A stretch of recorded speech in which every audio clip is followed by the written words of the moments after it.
오늘 디모데 전서 14번째 살펴보는 시간입니다. 경건이라는 주제를 가지고 설교를 해보도록 하겠습니다. 사람들은 교회 공동체 모임에 누군가가 정기적으로 출석하게 되면 그 사람을 두고 교회 다니는 사람 또는 기독교인이라고 부릅니다. 그러나 정기적으로 교회 출석한다고 해서 반드시 그 사람 안에 신앙이 있다라고 장담하지는 못합니다. 또 누군가가 예수님을 진실하게 믿고 하나님의 자녀, 예수의 제자가 되었다고 해서 그 사람이 어느 날 갑자기 천사 같은 성품을 가진 사람으로 변화되는 것은 아니라는 것을 교회 다녀본 예수 믿는 우리는 너무나도 잘 압니다. 불신자들은 그들의 기대에 비해서 예수 믿는 사람들의 신앙 인격 수준이 자기들의 기대만큼 높지 않다라는 이유 때문에 기독교 신앙에 대하여 실망할 때가 많고 또 그로 인해 신앙의 가치를 무시하는 경우도 있는 것 같습니다. 신앙인들 자신들도 마찬가지입니다. 내 안에 분명 하나님의 뜻대로 살고자 하는 열망이 있는 것도 사실인데 내 안에 죄의 본성이 너무 강하게 영향을 미치고 있어서 내가 보기에도 신앙인답게 살지 못하고 있다라는 자책의 마음이 들 때가 우리 안에 많습니다. 다시 말해 제가 지금 설명하고 있는 많은 것들, 교회를 출석하는 것, 신앙의 유무, 신앙이 있다고 성품이나 인격이 온전해지는 게 아니라는 것, 이런 여러 가지 한계들을 우리는 다 경험하고 삽니다. 다시 말해 우리 안에 영성이 있는 것 같은데 죄성도 함께 있다라는 사실이죠. 사실 이러한 이중성은 사도 바울도 로마서에서 탄식했던 내용입니다. 로마서 7장 21절 이하에 바울이 이런 말을 했습니다. 그러므로 내가 한 법을 깨달았노니 곧 선을 행하기 원하는 나에게 악이 함께 있는 것이로다. 내 속사람으로는 하나님의 법을 즐거워하되 내 지체 속에서 한 다른 법이 내 마음의 법과 싸워 내 지체 속에 있는 죄의 법으로 나를 사로잡는 것을 보는도다. 오호라 나는 곤고한 사람이로다. 이 사망의 몸에서 누가 나를 건져내랴. 여러분, 믿음의 사람 바울도 이런 탄식을 할 만큼 내 안에 두 존재가 있다. 하나님의 법을 즐거워하는 것과 죄의 법을 따라 살아가는 인간의 모습 때문에 탄식한 겁니다. 우리는 우리 자신이 완전히 거룩한 삶을 살아갈 수 없는 존재, 거룩에 대하여 무능한 존재, 죄로 오염된 존재라는 것을 인정합니다. 그런데도 하나님은 그런 우리를 사랑하셔서 예수님을 보내어 주시고 십자가에서 우리의 죄와 저주를 다 대신 짊어지게 하셨습니다. 그래서 우리는 한쪽으로는 여전히 죄성 안에 살아가는 존재이지만 또 그 죄성이 표출되어지는 죄를 실행하며 살아가는 존재이지만 십자가에서 예수님의 대속의 죽음을 믿는 그 믿음 때문에 우리는 여전히 구원에 이르게 된 존재라는 확신을 가지고 살아갑니다. 우리로서는 불완전하지만 하나님 안에서 온전하게 되었다. 이것이 바로 우리가 가진 신앙의 자리입니다. 따라하십시다. 나는 불완전하지만 예수 안에서 온전합니다. 그래요. 여러분, 현실적으로 실존적으로 우리는 분명히 불완전한 존재입니다. 그런데 예수 믿음으로 하나님 안에서는 완전한 존재로 인정받게 되었습니다. 이게 예수 믿는 자의 이중성, 양면성입니다. 여러분, 저는 신앙을 이야기할 때 방향성과 지향성이라는 단어로 설명하기를 즐겨 합니다. 한자리에 심어져 있는 해바라기가 여러분 뿌리를 움직이거나 자리를 움직이는 것은 아니지만 태양의 움직임을 따라 그의 꽃이 여러분 방향을 움직이는 것처럼 우리의 죄성이 해결되거나 완전히 없어지는 것은 아니지만 우리는 예수님을 향해, 하나님을 향해, 말씀을 향해 우리의 삶의 지향성이 달라져 가고 있다, 따라가고 있다라는 것이 바로 우리가 구원받은 하나님의 백성, 예전에는 이런 감각 자체가 없었던 죽었던 존재인데 하나님에 대한 감각이 살아난 존재, 하나님의 백성으로서의 열망이 다시 깨어난 영적 영성이 깨어난 존재가 되었다라고 말할 수 있습니다. 그런 면에서 경건이라는 것은 죄가 없는 상태가 아니라 또는 고결한 윤리적 상태가 아니라 죄성 안에서도 하나님을 사랑하고 부족함 안에서도 하나님으로 만족하고 범사의 하나님께 감사하며 하나님을 지향하며 살아가는 상태, 그것이 바로 경건이다 라고 말을 할 수 있다라는 것입니다. 따라하십시다. 경건은 도덕적 완전함이 아닙니다. 여러분, 경건은 도덕적 완전함이 아닙니다. 경건은 하나님을 지향하며 살아가는 삶의 상태를 경건이라고 말을 합니다. 그런데 오늘 본문을 보면 바울이 디모데에게 편지를 쓸 당시에 이 성경을 이용해서 인간의 죄성을 합리화하려는 사람들, 그래서 인간은 어쩔 수 없다라는 이 죄성을 오히려 더 여러분 강화하려는 어떤 사람들이 있었던 모양입니다. 이들은 인간 죄성의 불가피성과 구원에 있어서의 그리스도 십자가의 유일성, 이 두 가지를 붙들고 깨닫고 믿고 살아가는 것이 참된 교훈, 바른 교훈인데, 인간의 죄성은 합리화시켜버리면서 죄를 함부로 범해도 죄책감을 느끼지 않게 되는 어떤 가르침과 구원에 있어서 예수 그리스도의 십자가를 상대화해버리는 다른 교훈을 만들어내는 사람들이 있었던 모양입니다. 그러나 오늘 본문에서 바울이 분명히 말하는 것처럼 우리가 믿고 따르는 바른 교훈이라는 것은 예수 그리스도가 우리의 주님 되신다라는 교훈인 동시에 성도들의 경건한 삶에 관한 경건의 교훈이 바른 교훈입니다. 다시 말하면 바른 신앙에는 항상 두 가지 요소가 있는데, 하나는 고백의 요소요, 하나는 삶의 요소입니다. 하나는 인지적인 요소이고 하나는 실천의 요소, 이 두 가지가 있을 때 올바른 신앙의 가르침이 된다라는 것입니다. 예수 그리스도의 바른 교훈은 디모데전서 1장 5절에서 이미 말했던 것처럼 경건한 삶을 추구하게 하는 교훈인 동시에 경건에 이르게 하는 교훈입니다. 다시 말해 신앙에 있어서 경건성을 제외하면 여러분 그것은 이단에 빠지는 것이고 잘못된 가르침이 된다라는 겁니다. 사람들은 바른 교훈이 아니라 다른 교훈을 추구하게 됨으로써 청결한 마음과 선한 양심과 거짓이 없는 믿음에서 나오는 사랑을 추구하지 아니하고 겸손함이 아니라 4절에서 말하는 것처럼 교만함과 사랑과 섬김보다는 자기 주장으로 남을 이기려 하는 변론과 언쟁, 투기와 분쟁, 비방과 악한 생각의 삶을 당연한 것으로 여기며 살아가는 잘못된 사람들이 있었다라는 겁니다. 바울은 로마서 1장 29절에서 이러한 잘못된 생각, 잘못된 삶의 방향성을 타락한 인류의 보편적인 속성이라고 말한 바가 있습니다. 여러분, 자신의 어찌할 수 없는 죄성을 절감해 본 사람은 타인이 가진 연약함을 동정하게 됩니다.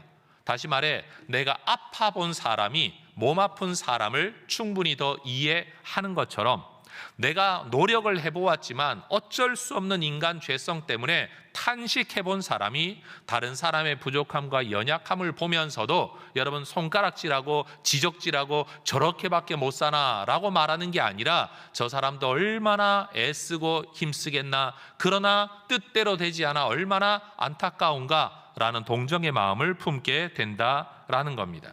현재 내가 남다른 경건의 삶을, 남다른 신앙의 삶을 살아가고 있다고 하더라도 내 안에 여전히 잠재적인 죄성이 있다는 것을 아는 사람, 그리고 그 죄성이 언제 어떻게 발현되어져서 내 삶을 무너뜨릴지 또는 나를 죄짓게 만들지 분명히 인식하고 있는 사람은 나는 다른 사람과 달라, 나는 저 따위로 살지는 않을 거야 라는 말을 하지 않게 된다라는 겁니다. 지금은 내가 비록 건강할지라도 언제 내가 어떤 병에 걸릴지 모른다, 어떤 사고를 당할지 모른다 라는 것을 인식하는 사람처럼 지금은 내가 좀 남다른 신앙의 삶을 살아가고 있을지 몰라도 언제나도 한 번 잘못 생각하면, 한 번 실수하면, 한 번 삐끗하면 나도 얼마든지 큰 죄에 넘어질 수 있는 존재라는 사실을 인정하게 된다라는 거죠.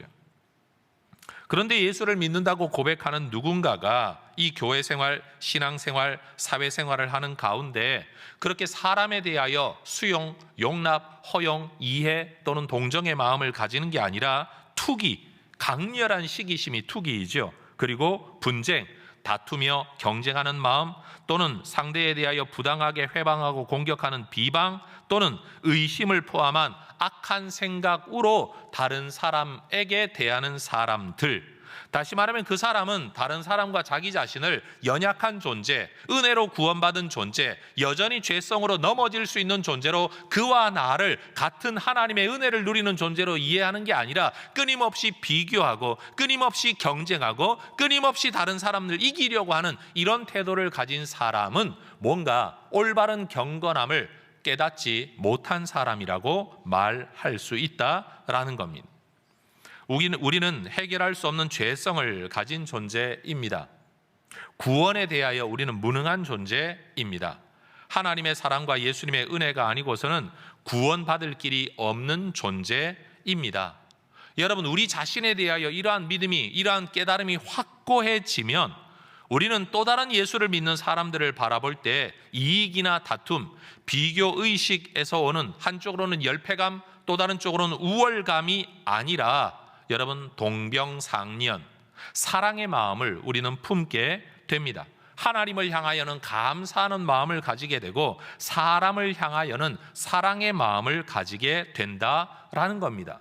여러분, 올바른 경건을 깨달은 사람, 올바른 경건의 삶을 살아가는 사람은 올바른 관계성을 가지게 되는데, 하나님에 대하여서는 은혜에 대한 감사의 관계를, 사람에 대하여서는 용납과 허용과 사랑의 관계를 맺게 된다라는 겁니다. 그런 면에서 여러분, 경건이 도덕적 완전함이 아니라고 말을 했다면, 두 번째, 경건은 그럼 뭐냐?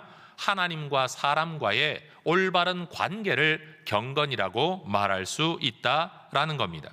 여러분은 지금까지 해왔던 신앙생활의 경험 또는 성경 지식, 쌓아온 영성, 그것을 통해서 시간이 흐를수록 예수님을 더 사랑하게 됩니까? 아니면 예수 십자가에 대한 감격이 점점 흐려져 가고 있습니까?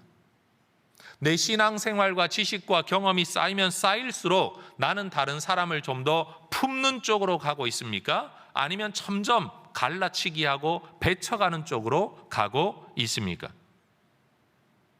그리고 내 신앙생활이 쌓여가면 쌓여갈수록 우리는 더 나은 하나님과 사람과 더 깊은 사랑의 관계 속에 들어가고 있습니까? 아니면 하나님에 대하여서는 무감각해지고 점점 하나님의 뜻과는 멀어져 가고, 사람에 대하여서도 수용하기보다는 사람을 지적하고 사람을 이기려고 들고 사람을 이용하려고 드는 쪽으로 나아가고 있습니까? 그러니 여러분, 경건은 본질적으로 하나님과의 바른 관계, 사람과의 바른 관계를 지켜가는 것이 경건이라는 것을 우리는 깨달아야 합니다. 세 번째, 경건에 대한 오늘 본문이 가르치는 바는, 경건은요, 어떤 물질적 이익보다도 더 큰 이익이 우리에게 있다라는 겁니다. 바울은 이 경건이 큰 이익이 된다는 것을 깨달으려면 우리에게 자족하는 마음이 있어야 한다라고 6절에서 이야기합니다. 어떤 학자는 본문에서 말하는 자족이라는 단어를 스스로 충족하다고 느끼는 것이 아니라 그리스도로 충족하다고 느끼는 것이라고 해석을 합니다. 여러분, 자족할 줄 아는 것이 올바른 신앙, 바른 교훈의 핵심입니다. 우리는 우리의 능력이 아니라 예수 그리스도의 능력과 은혜로 구원받은 사람, 우리의 완전한 구원에 이르게 될 것을 믿는 사람들입니다. 그리스도인들은 내가 어떤 수준과 어떤 경지에 도달하기를 원하는데 내 힘으로는 도달할 수 없어서 좌절하는 사람들이 아니라 내 힘으로는 도달할 수 없는 그 자리에 예수의 십자가로 말미암아 도달하게 되었다라는 사실 때문에 기뻐하는 사람입니다. 다시 말합니다. 예수 믿는 사람, 참된 경건의 사람은 누구냐? 나의 부족함 때문에 좌절하는 사람이 아니라 예수로 말미암아 성취되는 구원에 대하여 감사하고 기뻐하고 만족하는 사람이라는 겁니다. 참 희한하게도 신앙생활을 하는, 교회 생활하는 성도들을 바라보면 극단의 두 부류가 있다라고 말할 수 있어요. 어떤 부류의 사람들은 어찌 보면 책임감이 강한 사람이에요. 이런 사람들이 자기도 모르는 사이에 어디에 관심을 가지게 되냐? 내가 뭘 해야 되냐? 내가 어떻게 해야 되냐? 내가 어떻게 되어야 되냐? 나는 왜 아직 이 수준밖에 안 되냐? 나는 왜 저런 걸 못 누리냐? 왜 하나님은 내게 기도응답을 안 하시냐? 나는 왜 직분이 없냐? 나는 왜 이런 복을 못 받냐? 끊임없이 나에게 관심을 가지는 사람들이 있어요. 그리고 나에 대한 관심이 크면 클수록 불만족이 커집니다. 그런데 누군가는요, 나의 연약함을 인정하는 위에서 하나님이 내게 주신 은혜에 대하여 초점을 두는 사람들이 있어요. 하나님이 주신 은혜, 하나님이 주신 사랑, 예수님이 베풀어 주신 순종으로 인한 우리의 구원, 예수님, 하나님, 바로 이 하나님에 대하여 초점을 두는 사람은 불만족과 여러분 좌절이 아니라 감사와 기쁨의 찬양이 그 사람의 삶을 지배하게 됩니다. 여러분, 신앙생활하는 동안에 우리가 해야 할 책임이 있다는 건 분명하지만 그럼에도 불구하고 우리야 해야 할 책임을 다한 그 이후에 여러분, 우리가 이루지 못한 그 모든 것들을 우리 하나님께서 은혜로 채워주신다는 이 감사가 우리의 생각을 지배하는 진짜 경건의 사람이 될 수 있기를 축복합니다. 나로 인하여 좌절하는 사람이 될 거냐, 하나님의 은혜로 인하여 기뻐하는 사람이 될 거냐. 여러분, 진짜 경건의 사람은 어떤 사람이냐? 내가 어떤 수준에 도달하기를 힘쓰고 도달했다는 것 때문에 교만해지고 도달하지 못했다는 것 때문에 좌절하는 사람이 아니라 하나님이 주신 은혜 안에서 그 은혜 안에 살아가되 하나님께는 감사, 사람들에게는 사랑, 나의 연약함을 인정함으로 그 인정함이 예수 십자가로 말미암아 구원이 가능하다라는 다시 예수 십자가로 돌아가는 신앙이 있는 사람이 진짜 경건의 사람이라는 겁니다. 예수 믿어 구원을 얻고 난 이후에 나머지 모든 삶의 수준은 내 경건의 능력이다 라고 말하는 사람이 아니라 우리의 진정한 경건은 예수를 생각하고 은혜를 생각하고 감사하는 그 자체가 경건의 본질이라는 사실입니다. 바울은 그리스도 안에서 어떤 형편에서도 자족하기를 배웠다라고 빌립보서 4장 11절과 12절에서 이야기했습니다. 여러분, 자족하는 것, 감사할 줄 아는 것, 하나님이 내게 주신 은혜로 만족할 줄 아는 건 배워야 하는 일이지 저절로 되는 일이 아닙니다. 따라하십시다. 자족함은 배워야 합니다. 한 번 더요. 자족함은 배워야 합니다. 저절로 되는 게 아니라는 겁니다. 배워야 합니다. 생각해야 됩니다. 고민해 보아야 됩니다. 왜 그렇게 되어야 되는지를 깨달아야 합니다. 그래야 자족하게 되고, 자족하는 사람에게는 경건이 진짜 이익이 된다는 사실을 깨닫게 된다라는 겁니다. 하나님의 은혜로 이미 채워진 것들, 그리고 앞으로 채워질 것들을 바라보며 자족하는 삶을 살아가야 합니다. 그런데도 어떤 사람들은 여전히 기독교 신앙을 이용하여 세상의 것과 물질적인 이익과 죄성의 만족을 추구하려고 합니다. 다시 말해, 하나님을 믿어 내가 누리게 된 은혜를 감사하는 게 아니라 하나님을 믿어 내가 필요로 하는 것을 채우려고 한다라는 겁니다. 그 세상의 것을 채우기 위하여 하나님께 기도하고 그 세상의 것의 만족을 위하여 신앙을 이용하려고 하고, 내 신앙, 세상의 것에 내 육체적인 정욕의 만족을 위하여 성경을 이용하고 교회를 이용하고 목사를 이용하고 교인들을 이용하려고 교회 생활을 이용하려고 합니다. 그런데 여러분, 절대로 채워지지 않죠. 왜요? 죄성의 만족이라는 건 존재할 수가 없기 때문입니다. 누구나 알다시피 세상의 소유로 또 죄악된 죄성의 만족을 가져올 수 있는 사람은 아무도 없습니다. 솔로몬은 전도서 5장 10절에서 그런 말을 했습니다. 은을 사랑하는 자는 은으로 만족하지 못하고 풍요를 사랑하는 자는 소득으로 만족하지 못한다. 여러분, 그렇게 많은 것들을 소유해 보았던 솔로몬도요, 만족이라는 건 존재할 수 없다, 특히 소유를 통한 만족은 있을 수가 없는 일이다 라고 우리에게 이야기합니다. 오늘 본문 7절에서도 바울은 우리에게 이야기합니다. 우리가 세상에 아무것도 가지고 온 것 없는 것처럼 아무것도 가지고 가지 못한다. 시편 49편 10절에서도 지혜 있는 자도 죽는다, 어리석은 자도 죽는다, 무지한 자도 죽는다. 그런데 그들이 추구했던 모든 것들, 세상에서 추구했던 모든 것들 다 내려놓고 떠날 수밖에 없는 게 인생이다 라고 말을 했습니다. 지금 바울이 우리에게 들려주고자 하는 말이 뭡니까? 여러분, 진정한 경건이라는 것은 뭐냐? 이 땅을 사는 동안에 세상의 것을 채우기 위하여 신앙을 이용하여 막 아무리 산다고 할지라도, 우리가 흔히 말하는 그대로 하나님의 복을 받아 이 땅에 수많은 것을 이루고 누리고 살았다고 할지라도 세상 떠날 때는 다 놓고 갈 수밖에 없다는 겁니다. 그런데 더군다나 이 땅을 사는 동안에 하나님 기뻐하시고 하나님과 함께 교제하며 하나님을 즐거워하며 하나님을 예배하며 천국의 삶을 바라보며 하늘의 상급을 추구하며 산 게 아니라 이 땅의 것만 열심히 추구하며 살았던 사람이라면 이 세상 떠나는 그 순간에 그에게 남는 것 허무함 외에 아무것도 없다라는 겁니다. 땅에서 뭔가를 누리고 살았다고 할지라도 죽음을 직면하게 되었을 때 여러분 그에게 가지고 올 정서적 반응이 뭐겠습니까? 허무하다, 헛되다라는 겁니다. 그리고 저 세상으로 갔을 때에 대한 두려움밖에 없는 거죠. 그러나 여러분 이 세상의 것을 만족하기 위하여 사는 게 아니라 하늘의 삶을 꿈꾸면서 하늘의 삶을 이 땅에서 준비했던 사람이라면 여러분 내 삶의 마지막 순간을 맞이했을 때 저 세상과 저 세상의 삶에 대하여 기대하는 마음을 가지게 될 건 너무나도 당연한 것 아니겠습니까? 그래서 바울은 8절에서 우리가 먹을 것과 입을 것이 있으면 족한 줄로 알아야 한다. 여러분 이건 그냥 만족하며 살라라는 뜻이 아닙니다. 이 세상에서 어차피 2끼, 3끼, 4끼, 5끼 아무리 먹어도 만족함이 없는 인간의 식욕, 인간의 정욕, 인간의 소유욕 이런 것들을 채우려고 할 게 아니라 먹을 것이 있고 입을 것이 있으면 만족한 상태에서 진짜 영원한 것을 추구하며 살아가라라는 겁니다. 이 땅을 사는 동안에 9절의 말씀을 보면 부하려 하는 자들은요, 그 부하려고 하는 그 욕망 때문에 시험과 올무와 여러 가지 어리석고 해로운 욕심에 떨어집니다. 그 결과가 뭐냐? 사람으로 파멸과 멸망에 빠지게 한다라는 겁니다. 이 세상에서 뭔가를 가지려고 특별히 소유를 더 많이 가지려고 하는 사람들 10절 말씀하는 것처럼 돈을 사랑함으로 돈이 일만하게 뿌리가 아니라 돈을 사랑하는 것이 일만하게 뿌리가 되어서 그 사람들 그 탐내는 마음으로 살다가 미혹을 받게 되고 믿음에서 떠나 많은 근심으로 자기를 찌르는 삶이 되고 만다라는 겁니다. 분명 믿음 안에 살아가는 사람인데도 돈을 사랑함으로 삶으로 미혹받고 시험에 빠져서 결국 근심과 염려가 자기를 찌르는 인생이 되고 만다라는 겁니다. 여러분 예수 믿고 살아도 근심으로 자기를 찌르는 인생이 될 수 있다라는 것을 본문은 말하고 있습니다.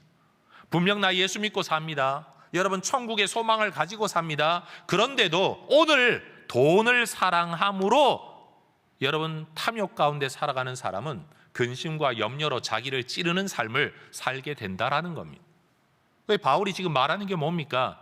너 예수 믿고 살면 되었다가 아니라 예수 믿고 사는 네가 먹을 것 입을 것 있으면 만족할 줄 알고 근심으로 자기를 찌르는 인생, 돈을 사랑함으로 일만하게 뿌리가 되는 인생이 아니라 정말로 하나님을 사랑하고 사람들을 용납하고 사람들을 사랑하는 삶을 살아가라. 그게 진짜 경건이다라고 말을 하고 있다라는 거죠.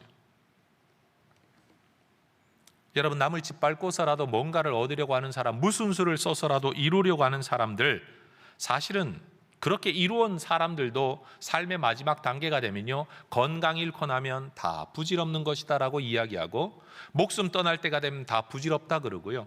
그렇게 돈 벌기 위해 길을 쓰고 달려들다가 자식 먼저 잃어버린 사람들, 건강 잃어버린 사람들, 배우자 잃어버린 사람들, 삶에 여러분 사람들에게 배신당해 본 사람들 모두가 인생의 허무함을 느끼는 거, 그게 바로 삶이라고 바울이 말을 하는 겁니다. 그래서 예로부터 참된 경건을 추구하는 하나님의 사람들은 하나님 앞에 이런 기도를 해왔죠. 잠언 30장 7절에서 9절. 여러분 이것이 우리 모두의 기도가 될 수 있기를 바랍니다. 같이 한번 읽어보십시다.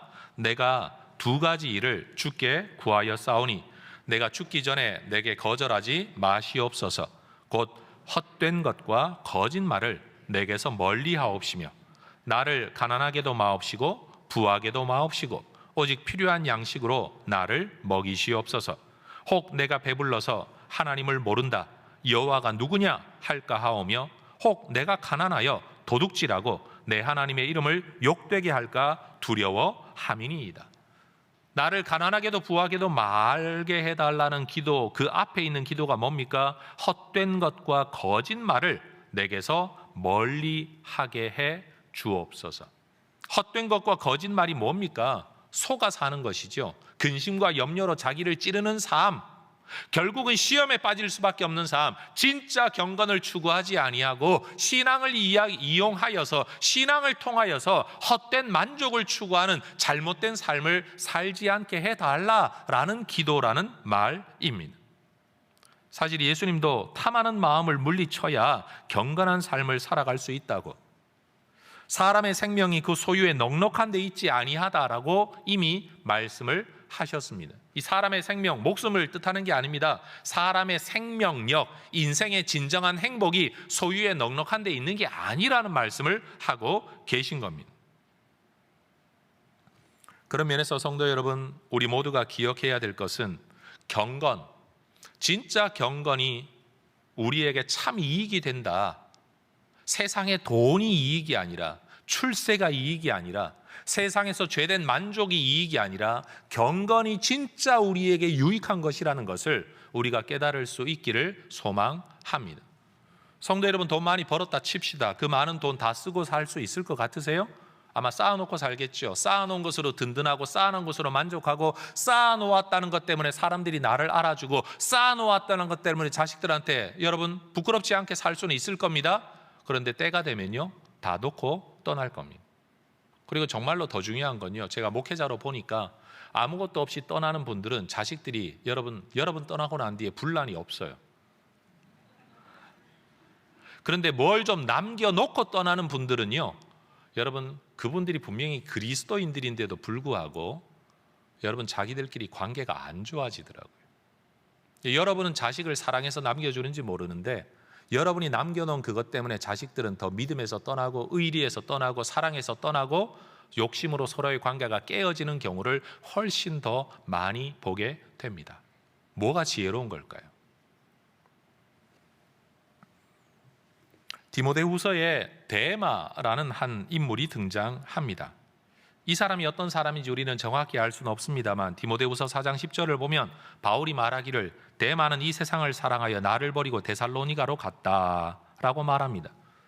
그는 분명 그리스도인이었습니다. 사도 바울과 동역하는 사역자였습니다. 그리스도인이었고 헌신된 복음의 사람, 사역자였었습니다. 그는 분명 그리스도를 사랑하는 사람이었습니다. 그런데 그는 그리스도보다 세상을 더 사랑했던 모양입니다. 이게 우리의 모습 아닙니까? 여러분들이 하나님을 사랑하잖아요. 근데 문제는 뭐냐? 하나님을 사랑하는데 하나님보다는 돈을 더 사랑한다라는 거죠. 하나님을 사랑하는데 내 삶을 더 사랑한다는 거죠. 하나님의 뜻을 존중하는데 내 생각과 내 뜻과 내 계획을 더 존중하는 거죠. 결국 그 사람은 여러분 하나님이 시키는 자리, 부르신 자리에 있기보다는 자기가 원하는 자리로 떠나고 말았다라고 말합니다. 여러분, 우리는 지금 우리의 삶에서 무엇이 채워지지 않아서 불만과 불평과 갈증을 느끼고 있습니까? 당신은 뭘 사랑합니까? 라고 질문하면 이 사랑이라는 단어에 대한 적용 때문에 사람들이 대답하기를 좀 어려워하지만, 표현을 바꾸면 이런 겁니다. 당신은 뭘 사랑합니까? 라는 말을 바꾸면 당신은 무엇으로 당신의 삶을 채우고 싶습니까? 라는 말로 표현할 수 있을 겁니다. 돈을 사랑하는 사람은요, 가족이 있고 나를 사랑해주는 주변에 사람이 있어도 만족이 안 됩니다. 왜요? 돈을 사랑하니까. 돈이 채워져야 여러분 만족감을 느끼니까요.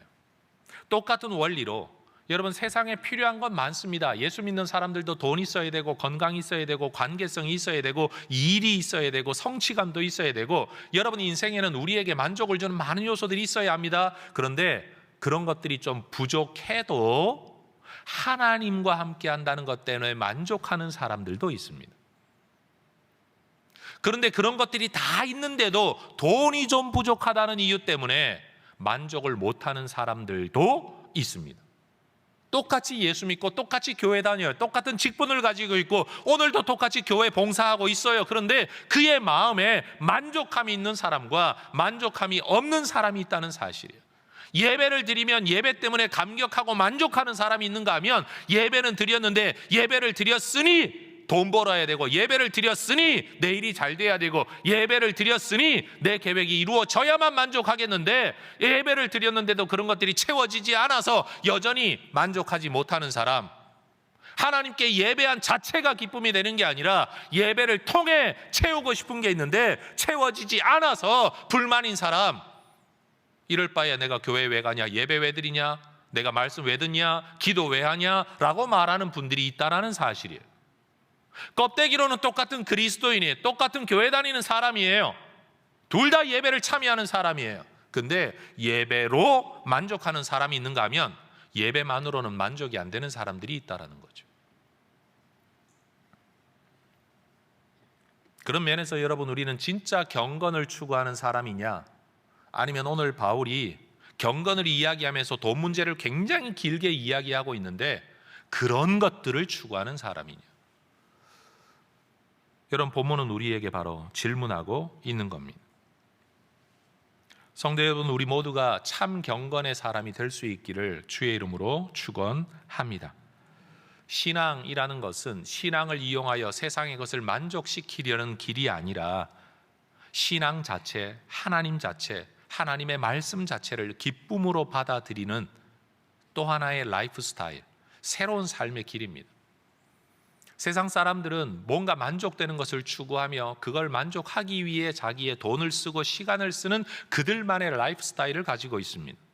그런데 우리는 예배를 기뻐하고 찬송을 기뻐하고 섬김을 기뻐하고 하나님과 연결되어 있다는 사실에 감격하고 세상의 것에는 부족함에도 불구하고 오늘 내게 주시는 하나님의 은혜로 감사할 줄 아는, 그것은 일종의 또 하나의 관점이자 또 하나의 사고방식이자 또 하나의 라이프 스타일이라고 말할 수 있을 겁니다. 전 우리 모두가 진짜 경건한 사람이 될 수 있기를 소망합니다. 남보다 성경 더 읽었다는 경건 말고, 남보다 기도 몇 시간 더 한다는 경건, 그런 거 말고요, 비교 속에서 오는 남보다 낫다라는 경건, 그런 거 전혀 아니에요. 그건 경건이 아니에요. 그건 종교적 또 하나의 만족일 뿐이에요. 오로지 하나님으로 기뻐하고, 그리고 다른 사람과 함께하고 있는 그 자체로 기뻐하고, 내가 하나님을 예배하고 있다는 사실로 기뻐하고, 내가 저 사람과 교제를 나누고 있다는 사실에 기뻐하고, 내가 하나님을 섬기고 있다는 사실에 기뻐하고, 내가 저 사람을 돕고 섬기고 사랑하고 있다는 사실에 기뻐할 줄 아는 진정한 경건. 여러분, 우리가 추구하고 교회가 지켜가야 할 경건이 바로 이것입니다. 전 여기에 한 가지를 더 말하고 싶습니다. 여러분, 종교적인 업적을 무슨 경건인 것처럼 이야기하는 분들이 있는데, 사실 종교적 업적이라는 것도 나중에 따지고 보면 남이 못한 거 우리가 했다, 남이 못하는 건 내가 했다, 여러분, 또 다른 자기만족입니다. 그냥 하나님께 내가 쓰임받았다는 사실에 기뻐할 수 있어야 되지, 남다른 걸 이루었다는 것에 여러분 기뻐하기 시작하면 우리는 또다시 흘러 떠내려가는 사람이 되고 마는 것입니다. 저는 오늘 여러분에게 경건에 대하여 몇 가지 이야기를 했습니다. 한번 따라 하십시다. 경건은 도덕적 완전함이 아닙니다. 경건은 하나님과 사람과의 바른 관계입니다. 경건은 세상의 물질보다 진짜 유익이 있습니다. 한 번 더요. 경건은 새로운 삶의 방식입니다. 여러분, 우리 혜성교회 성도들이 신앙 열정적으로 해서 이 신앙을 통해 세상의 만족, 죄악의 만족, 남보다 더 나은 것에 대한 비교 우위의 만족을 추구하는 게 아니라 하나님으로 만족하고, 예배로 만족하고, 신앙으로 만족하고, 다른 사람과 교제하는 것으로 만족하고, 섬기는 그 자체로 만족하고, 내게 허락하신 가족들, 내게 허락하신 이 생명, 부족함이 있을지라도 그 자체를 기뻐하고, 하나님이 내게 주신 것, 내 양에 차지 않더라도 하나님이 내게 주셨으니 이것이 가장 귀한 것이다라고 기뻐할 줄 아는 참 경건의 도에 이르는 그런 삶을 살아가는 우리 모두가 될 수 있기를 주의 이름으로 축원합니다. 기도하겠습니다.